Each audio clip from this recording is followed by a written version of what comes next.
चलिए आज एक बहुत ही इंपॉर्टेंट टॉपिक कवर करेंगे आज की वीडियो में। टॉपिक है हमारा डाइस के ऊपर। बहुत इंपॉर्टेंट चैप्टर है। एक क्वेश्चन आपसे एग्जाम में पूछ ही लिया जाता है, चाहे वो एसएससी जीडी एग्जाम हो, पंजाब पुलिस का कोई एग्जाम हो, स्टेट लेवल का कोई भी एग्जाम होगा, एसएससी सीएचएसएल, एसएससी सीजीएल, इन सब के अंदर आपको इस चैप्टर में से एक क्वेश्चन पूछ लिया जाता है। तो मैं आपको समझाऊंगा कैसे कैसे क्वेश्चन पूछे जाते हैं और उसको करने की अप्रोच क्या होती है, क्या उसके रूल्स होते हैं। 2-3 रूल होते हैं जो आप माइंड में रखोगे तो आप सारे क्वेश्चन सॉल्व कर लोगे उसके। सबसे पहला देखिए रूल नंबर 1 यहाँ पे, ठीक है। आपको ये दो डाइस दी हुई हैं, आपको दिया है two opposite faces can not be adjacent to one another. उसके कहने का मतलब है कोई भी जो साथ वाले डाइस के फेस होंगे वो कभी भी ऑपोजिट नहीं हो सकते। जैसे ये 4 है तो 4 के साथ में क्या आ रहा है, 2 आ रहा है और 6 आ रहा है। इसका मतलब 4 के ऑपोजिट या तो 2 हो सकता है ना ही 6 हो सकता है। सेम यहाँ पे 4 के पास में 3 आ रहा है, 5 आ रहा है। तो आपसे क्वेश्चन में पूछ लेगा बताओ 4 के ऑपोजिट में कौन सा नंबर आना है। तो हमको पता है 4 के साथ ना 2 आ सकता है, ना 6 आ सकता है, ना 5 आ सकता है, ना 3 आ सकता है। ये नंबर इसके एडजेसेंट है, इसके साथ में है।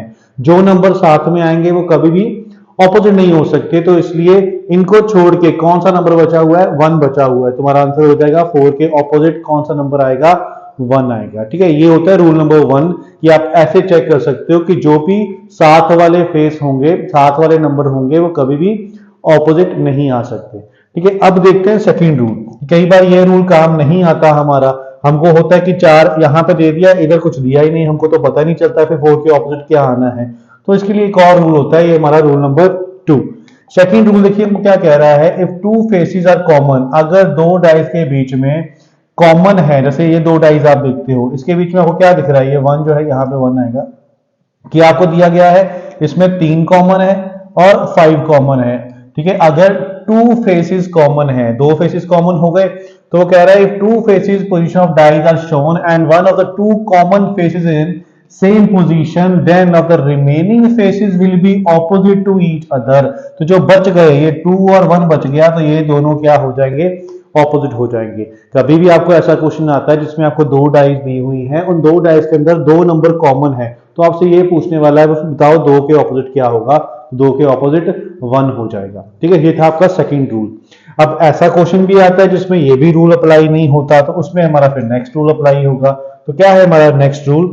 नेक्स्ट रूल आपको दिया है if one side is common, अगर एक ही नंबर कॉमन है, जैसे इन दोनों डाइस में देखोगे तो क्या कॉमन है, 3 कॉमन है। ठीक है, if to different position of the dice the position of the common face be the same, कहने का मतलब है कि ये जो नंबर कॉमन है इसकी पोजीशन जो है वो भी सेम है, तब क्या होगा, each of the opposite faces of the remaining faces will B same position. तो इसके कहने का मतलब है, मैं आपको सिंपल लैंग्वेज में समझाऊं, कि अगर एक नंबर कॉमन है और उसकी जगह भी सेम है, पहले भी इसी जगह पे था, अभी भी इसी जगह पे है, तो फिर इसका मतलब है ये जो नंबर है ऑपोजिट हो जाएंगे। 5 के ऑपोजिट 6 और 4 के ऑपोजिट 2। अब हमारे पास एक 3 बचा हुआ है और एक हमारे पास बचा हुआ है 1, तो ये ऑपोजिट हो जाएंगे। ठीक है, समझ गए। अगर दोनों के बीच में एक नंबर कॉमन है और उसकी जगह भी सेम है, तो फिर बाकी के जो नंबर हैं वो ऑपोजिट हो जाएंगे। उसके इसमें उसने बेसिकली ये समझाया है हमको कि ये 3 हमको इधर दिख रहा है, ये 3 इधर दिख रहा है, लेकिन नंबर तो सेम नहीं है, नंबर अलग अलग हो गए। तो हुआ क्या है कि इसने 3 को घुमा के दिखा दिया, दूसरी साइड दिखा दी हमको। जब दूसरी साइड दिखाएगा तो इसका मतलब सॉरी 5 के नीचे 6 होगा, 2 के सामने क्या होगा हमारा 4 होने वाला है। क्लियर है, ये हमारा सेकंड रूल था। अब चेक करते हैं आगे, और भी रूल होते हैं जब पोजीशन सेम ना हो तब क्या करना है। ये हमारा आ गया रूल नंबर 4। रूल नंबर 4 में आपको क्या बता रहा है, in 2 different position of dice the position of the common face be not same, कहने का मतलब है दोनों में एक नंबर कॉमन है बट अब इनकी पोजीशन सेम नहीं है। तो जब इनकी पोजीशन सेम नहीं होगी, मोस्टली एग्जाम में आपको ऐसा ही आता है कि पोजीशन सेम नहीं होती है, तो अगर पोजीशन सेम नहीं होगी आपने क्या करना है, जो कॉमन नंबर है वो लिख लेना है 1, और फिर क्लॉकवाइज घूमना है कि क्लॉकवाइज चलेंगे तो क्या नंबर मिलेगा मेरे को, पहले 3, फिर उसके बाद क्या मिलेगा, 5 मिलेगा।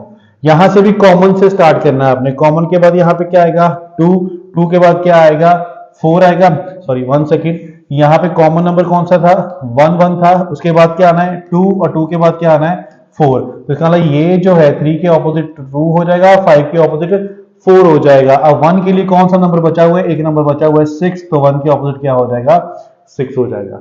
समझ गए कि अगर आपको ये दिया गया है कि एक नंबर कॉमन है बट उसकी पोजीशन भी सेम नहीं है, तो पोजीशन सेम नहीं होगी तो आपने कॉमन नंबर पिक कर लेना कि 1 कॉमन है, फिर क्लॉकवाइज घूमना है, 3 5 तो कॉमन, फिर यहाँ पे 2 और 4, ठीक है, ये लिख लेना। तो इसके ऑपोजिट ये हो जाएगा, इसके ऑपोजिट ये हो जाएगा, और इसके लिए बचा हुआ है 6, तो वो सारे नंबर ऑपोजिट हो जाएंगे। तो आप किसी भी नंबर का ऑपोजिट फेस बता सकते हो, ठीक है, क्लियर है। चलिए अब क्या करते हैं, कुछ क्वेश्चन देखते हैं हम, उस क्वेश्चन में यूज करते हैं इन रूल्स के अंदर।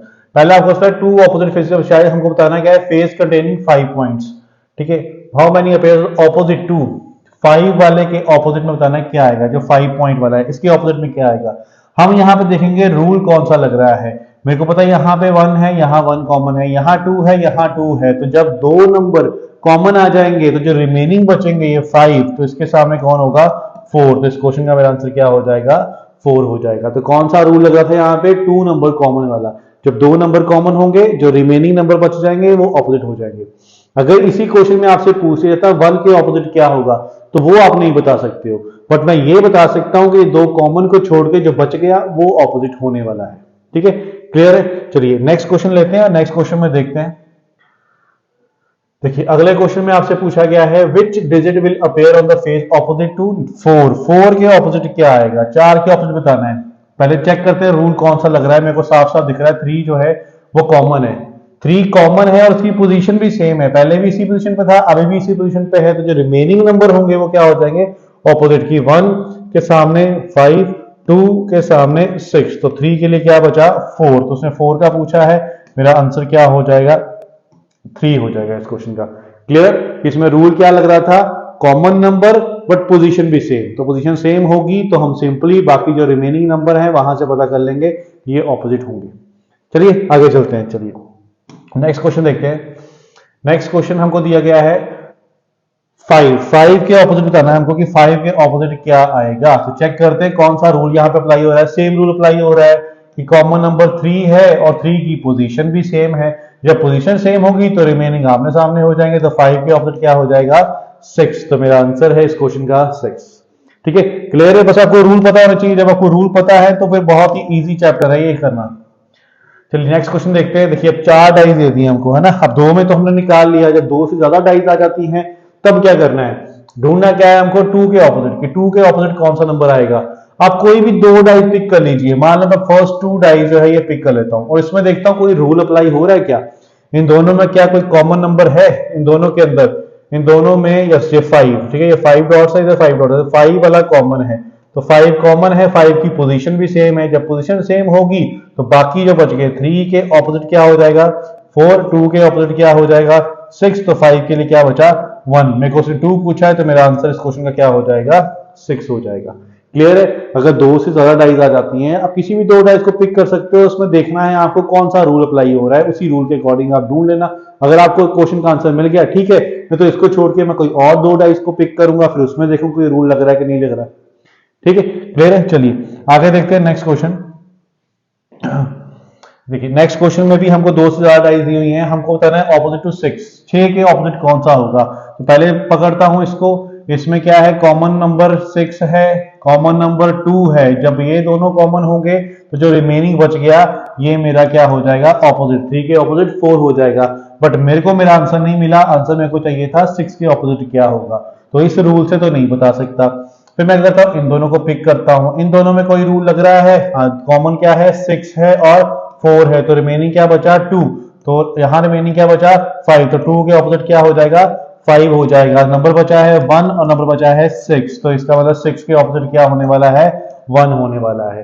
फर्स्ट 2 डाई से मेरे को ये पता लग गया 3 के ऑपोजिट क्या है, अगली 2 डाई से मेरे को ये पता लग गया 2 के ऑपोजिट क्या है, तो फिर बाकी जो बच गए वो ऑपोजिट हो जाएंगे। तो इस तरीके से जब 2 से ज्यादा डाइज आपको दी जाती हैं, आप इस तरीके से उस क्वेश्चन को सॉल्व कर सकते हो, ठीक है। चलिए नेक्स्ट देखते हैं, नेक्स्ट क्वेश्चन कौन सा है। चलिए अब आगे नेक्स्ट टाइप, ये अगली टाइप है हमारी, क्वेश्चन कुछ अलग तरीके से पूछे जाएंगे। आपको दिया है 6 डाइज आपको दी हुई हैं टोटल, ठीक है। The sum of the number of dots of the opposite face is 7, उसने एक कंडीशन दे दी है, जो भी ऑपोजिट फेस होंगे उनका सम जो है वो 7 होने वाला है। अब इसके ऊपर क्वेश्चन पूछा गया है। सबसे पहले हम डाइस को देखते हैं। कुछ चीजें खाली दी गई हैं यहाँ पे। जब खाली दी गई है हम यहाँ पे नंबर लिखने पड़ेंगे। हम सबसे पहले, आपको ये पता है 3, तो 3 के सामने क्या होगा, 4 होगा, क्योंकि उसने बोला है ऑपोजिट फेसेस का सम क्या होगा, 7 होगा। अगर इधर 6 है, इधर क्या होगा, 1 होगा। ठीक है, यहां तक क्लियर है। अब यहाँ पे देखो आप क्या होगा, 3 4 6 1, 4 नंबर हो गए, 2 नंबर रह गए। वो 2 नंबर कौन से होंगे, एक नंबर बचा हुआ है 2, एक होगा 5, मतलब या ऊपर 2 होगा या 5 होगा, 2 होगा या 5 होगा। ठीक है, क्लियर है। क्वेश्चन में देखो क्या दिया है, if even number dice have even number of the dots on their top faces, जो इवन नंबर डाइज है उनके टॉप पे इवन नंबर ही आने हैं, ये उसने बोल दिया।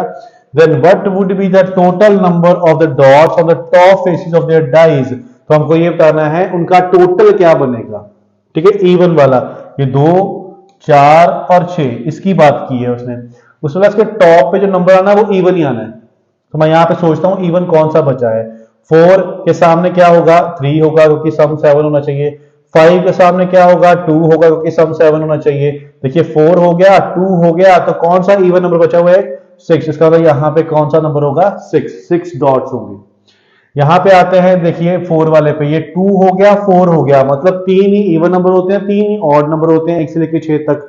तो 2 नंबर तो मेरे को यहीं पे दे दिए, 2 और 4, तो क्या बचा, 6 बचा। तो इसका मतलब यहाँ पे भी क्या होगा, फिर 6 होगा। आगे क्या दिया देखो आपको, 4 हो गया, 4 के सामने क्या होगा, 3, क्योंकि सम क्या होना चाहिए, 7।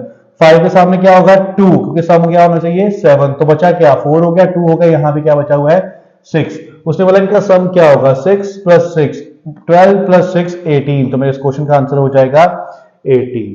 ठीक है, हमको 6 डाइस दी थी, कुछ यहाँ पे ब्लैंक थे, उसके ऊपर हमको क्वेश्चन पूछ लिया उसने कि अगर इवन नंबर ऑफ डाइस के टॉप पे इवन नंबर ही आने वाला है तो बताइए इनका सम क्या बनेगा। तो हमने यहाँ पे सिंपल सोच लिया कि अगर सम 7 होगा तो यहाँ 6 आएगा, यहाँ 6 आएगा, यहाँ भी 6 ही आने वाला है।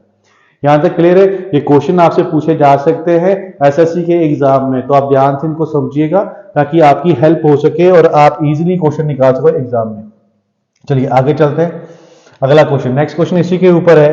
क्वेश्चन क्या कह रहा है, इफ ऑड नंबर डाइज, जो ऑड नंबर वाली डाइज है 1 3 और 5 have even number of dots on their top, अब टॉप पे इनके इवन नंबर आएगा, what would be the total number of dots, तो सेम टोटल ही बताना है, सेम वही चीज है। अब आना यहाँ इवन है, 6 हो गया, 6 के सामने 1 होने वाला है क्योंकि सम ऑफ ऑपोजिट फेसेस 7 होगा। 3 के सामने क्या होगा, 4 होगा। 6 हो गया, 4 होगा, तो यहां के लिए क्या बचा, फिर 2 बचा।